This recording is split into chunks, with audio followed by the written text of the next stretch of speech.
Hello and welcome to The Spirit Safe. My name's Rob. Thank you very much indeed for joining me. What do we have this time? Well, it's the first Campbeltown single malt scotch of this year.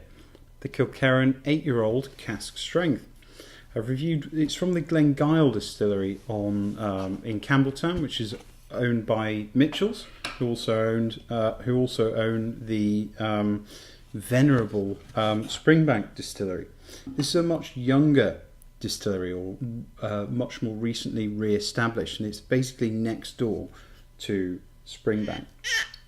I paid about £36 sterling for it. Bought it out of the UK. I actually got this before I got hold of the 12-year-old, but I reviewed the 12-year-old last year and left this on the shelf because I wanted to try the entry level thing before moving on to a cask strength. Because often the flagship single malt, like the 12-year-old, that can tell you a lot more about the distillery character than anything that's specialist, like a bizarre cask finish or a cask strength. So I wanted to try the standard malt before I moved up to this. I think it was a limited edition bottling, actually. I don't know whether it will be a regular thing, but with Glengyle being so recently re-established, we're getting older stock all the time.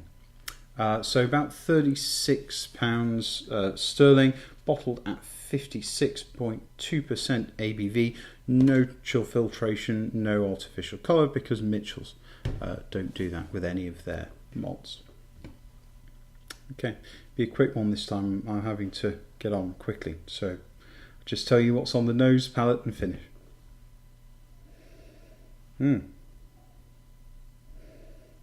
Very coastal, but there's a lot of sweet, sugared, mixed nuts. There's a big alcohol note, 56% for an 8-year-old whiskey. It's not a 20 or 30-year-old whiskey. You do get an alcohol note that you sort of expect, a herbal,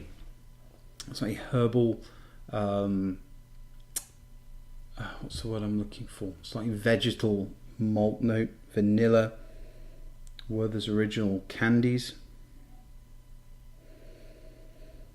sweet Highland style peat, not overly medicinal like the Islay style of peat, menthol, a slightly watered down pink mouthwash as well, malt, cigars, apple, I'm going to say a hint of smoked meat. There's actually rather a lot of smoked meat in there, a kind of dusty, gristy grain, perfumed talc. No, it's a spirity malt. It's very much spirit led, not cask led at this young age, but it's opening up nicely.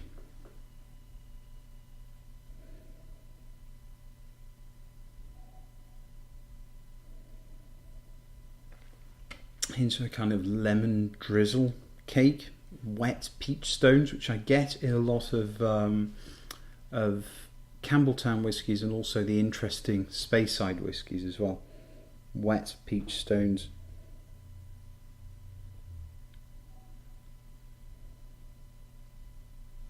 Manuka honey.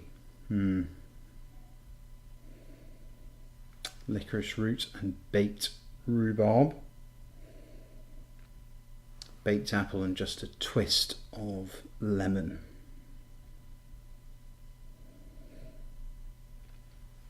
Fairly full nose, but very spirity. I'll add some water in a minute, but let's just see what we've got on the palate.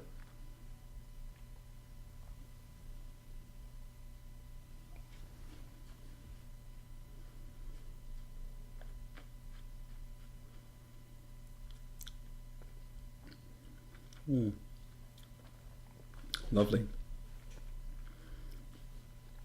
Very, very spirity, but not too hot. So this is a little too high in ABV for normal sipping for me. And it's got a nice thick mouthfeel mouthfeel and not too spiky or fiery. A little bit of rubber, of course there's an alcohol note, a sweet smoke, smoked meat, hay, lemon curd, lots of tobacco, cigar box type notes, sweetened cappuccino, apple pie. Yeah, nice. A little bit high on the ABV for normal sipping at its full strength.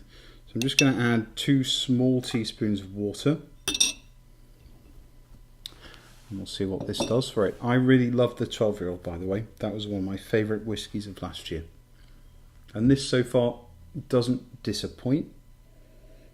A lot more coastal, lot more salty.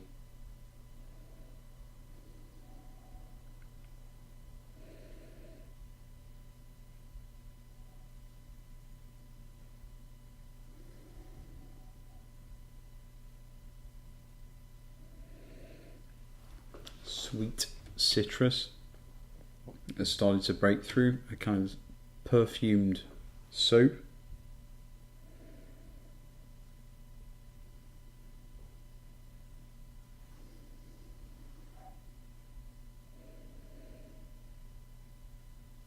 It's malty now, less spirity, more malty.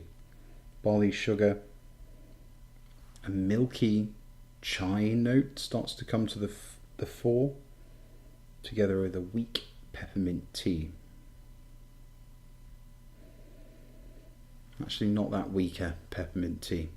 Hint of cocktail bitters on the nose as well.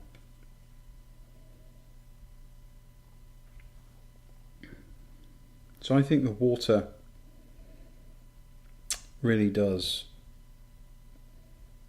improve it.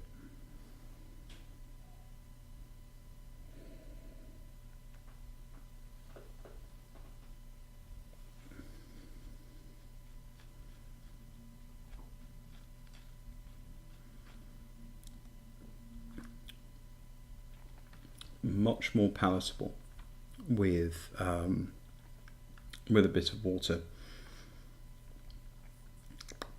Got a lip smacking quality, sweet malt and a sweet smoke still lingering, Weetabix or oatmeal type cereal notes, hint of golden syrup, more sweet citrus, sweet tangerine and mandarin.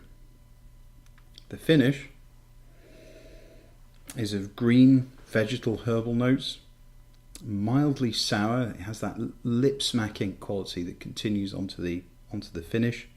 A lingering smoke that becomes a little more medicinal than the Highland peat that you detect on the nose. Cinnamon, tobacco, a chocolatey malt, and altogether a long and satisfying finish. Much more green apple on the nose now. Okay, so all in all, I recommend it if you can find it. It's sold out at Master and Malt. A couple of stores still have it. People who enjoyed the 12, I suggest trying the 8. I'd always suggest experimenting with water when dealing with cask strength whiskies, but that's particularly the case for this fairly young cask strength whiskey. So I've enjoyed it very, very much. I recommend giving it a try. I think straight out of the bottle for pure enjoyment, the 12 is probably better than the 8, but the 8 is well worth a try. Okay, I hope you've enjoyed the review. Like, comment and subscribe as ever. Hope to see you again soon. Cheers. Bye bye.